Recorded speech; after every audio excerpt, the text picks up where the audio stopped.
Família 78, câmera pronta, casal pronto, lugar fantástico. E hoje estamos em Tampa, meus amigos. Rodrigo, você está em Tampa? Tô, faz tempo que eu não venho para cá, né? Tô de máscara, mas para essa entrevista a gente vai tirar porque eles também estavam isolados durante esse período todo. E hoje o que a gente vai conversar com vocês é exatamente isso. Como é que esse casal aqui, ó, Rodrigão, saiu do Brasil, morou em outros lugares e agora está em Tampa. Vídeo novo começando para vocês.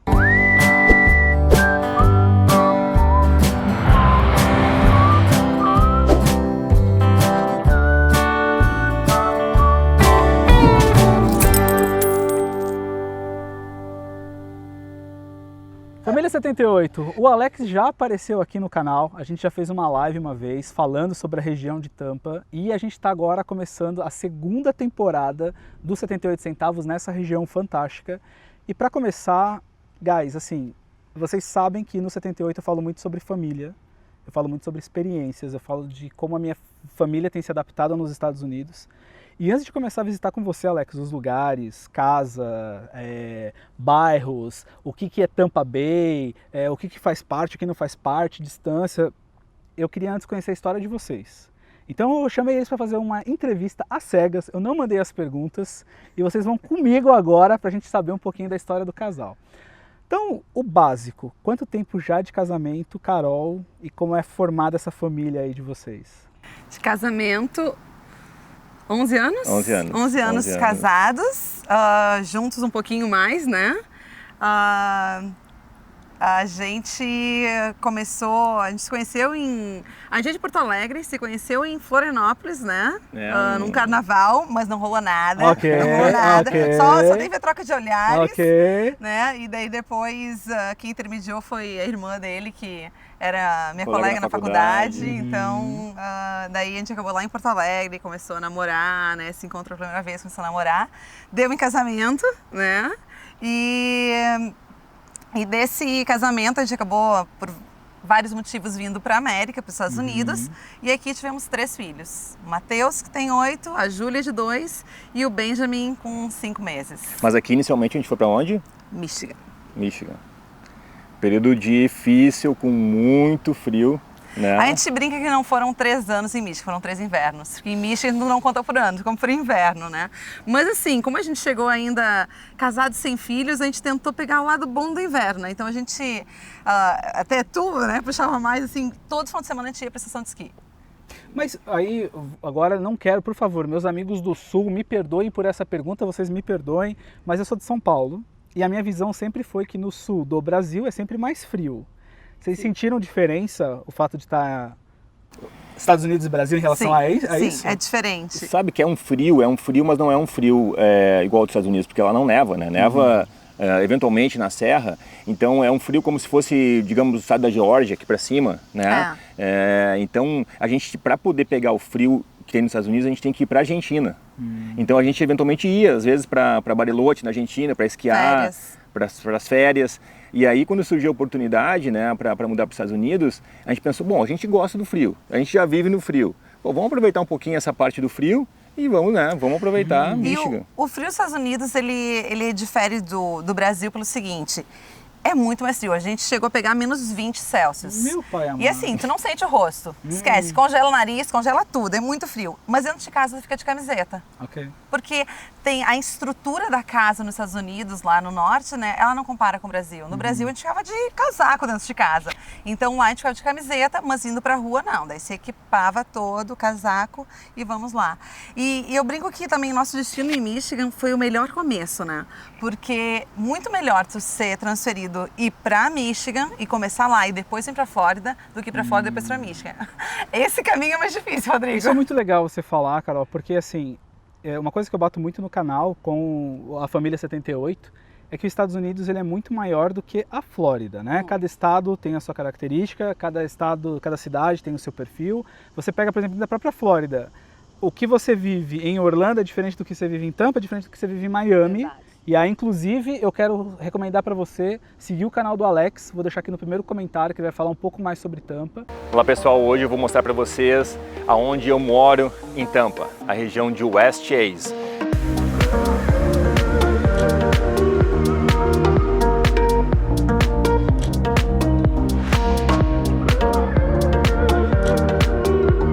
vão ter a oportunidade de conhecer um pouco mais sobre os lugares que eu vou com a minha família. Falando sobre adaptação, esses 3 anos que vocês viveram lá em Michigan, qual foi o maior desafio? Porque assim, temperatura não foi o que mais pegou, né?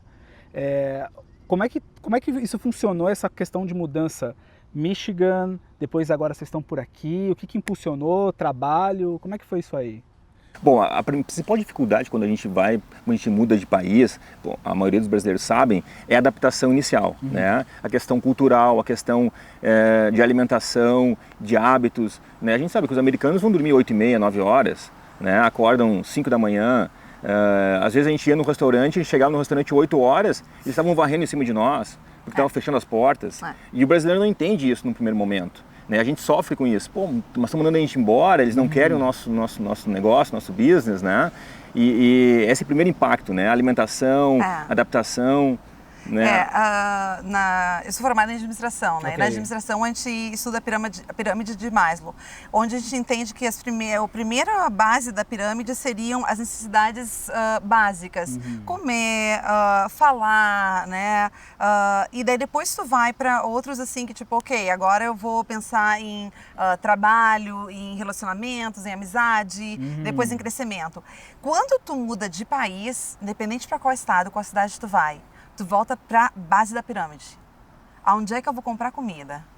Como é que eu falo alguma coisa? É questão do idioma, né? Então, assim, como é que se paga a conta de luz? Como é que eu vou instalar? Deu problema no ar-condicionado. Então, assim, tu volta para a base da pirâmide. Sendo que no Brasil tu já estava assim, ok, qual vai ser meu próximo futuro? Aqui tu volta lá para o começo. Então, tu reaprende o que é a viver, né?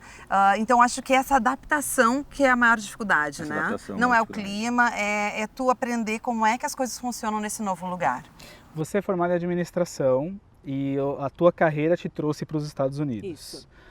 Alex, você no Brasil era? Era um advogado. Advogado. Era advogado e também trabalhava no Ministério Público. Perfeito. Era concursado.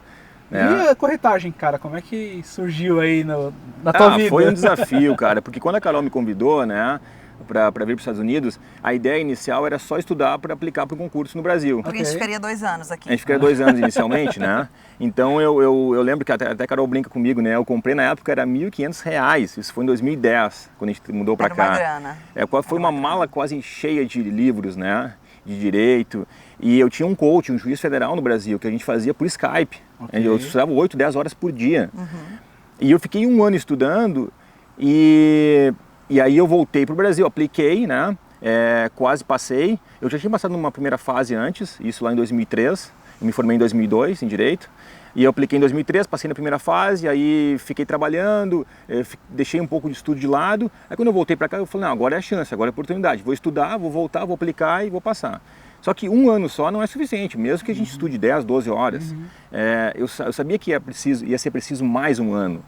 Então quando eu apliquei e eu não passei, depois de 1 ano de estudar, eu não passei, quando eu voltei, eu pensei, bom, imagina se pedem para a Carol ficar mais tempo. Imagina se tudo muda para cá. O que eu vou fazer? Tipo, eu vou ter que mudar minha vida para cá.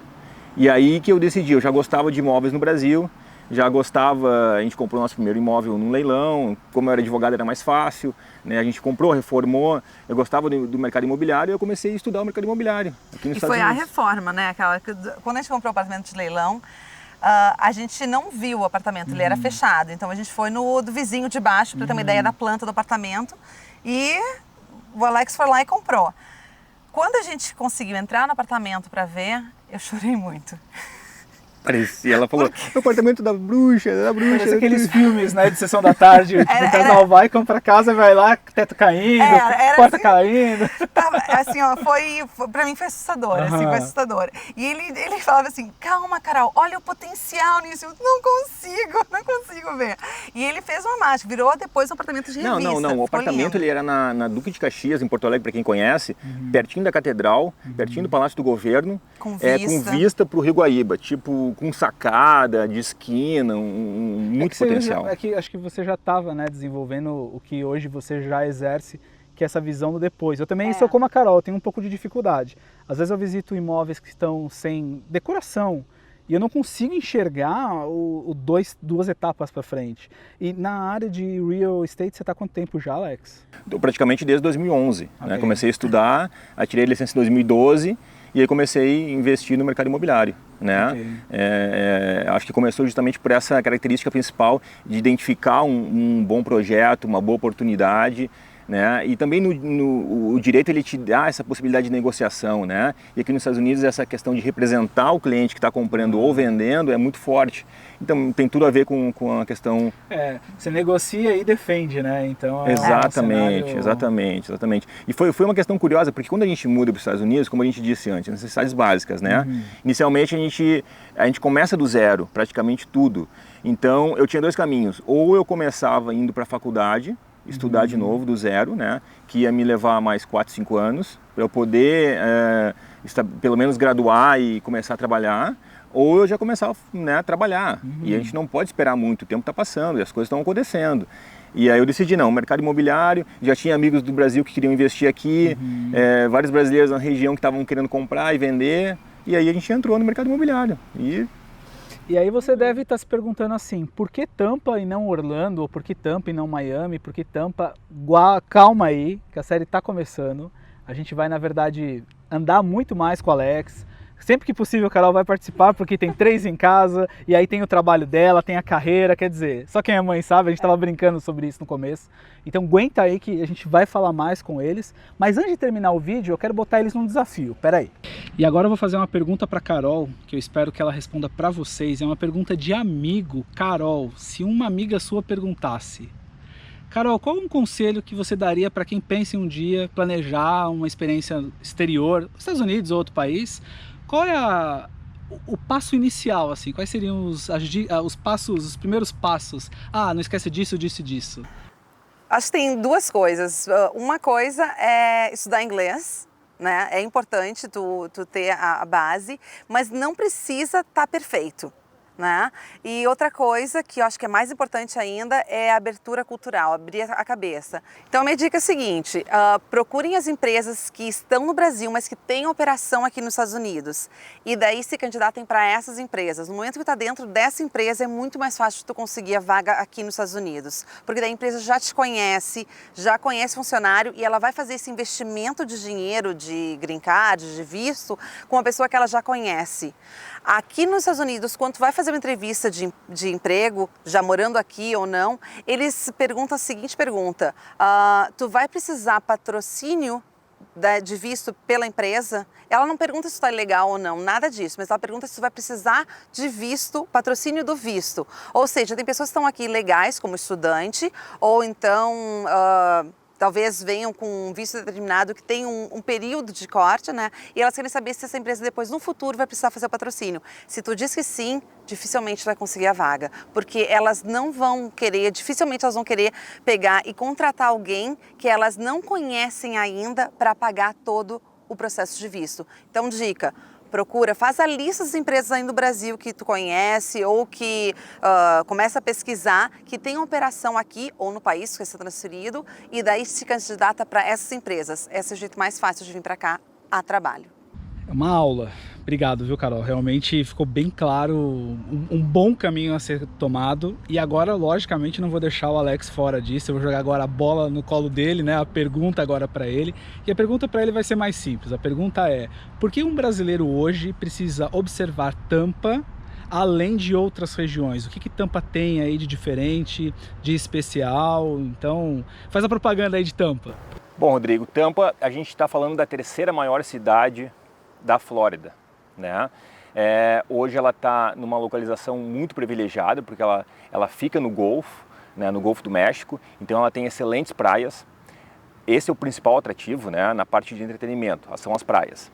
Mas a gente tem um ponto extremamente positivo, que é a questão de instalação de novas empresas, novas operações surgindo em Tampa. Então, grandes empresas, grandes operações, que estão trazendo muitas oportunidades de emprego para a região. Então, ela é a queridinha da vez, é a cidade não só dos brasileiros, mas como principalmente dos americanos. A gente tem muita gente saindo do Vale do Silício, vindo da Califórnia, vindo para Tampa, para a Flórida, especialmente Tampa.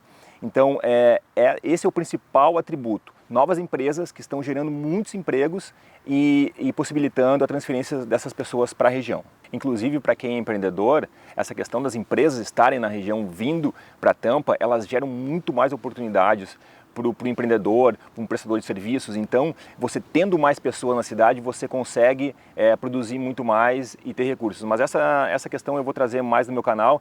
E é isso aí, família 78. É desse jeito aqui, ó, que eu concluo com esse casal. Eles vão aparecer mais vezes, vão aparecer os filhos. Gente, obrigado. Tá? Obrigado mesmo. É um prazer. Quero trazer a Carol mais vezes pro canal, acho que vocês também vão gostar. E é isso aí, deixa o like, deixa seu comentário, valeu, tchau.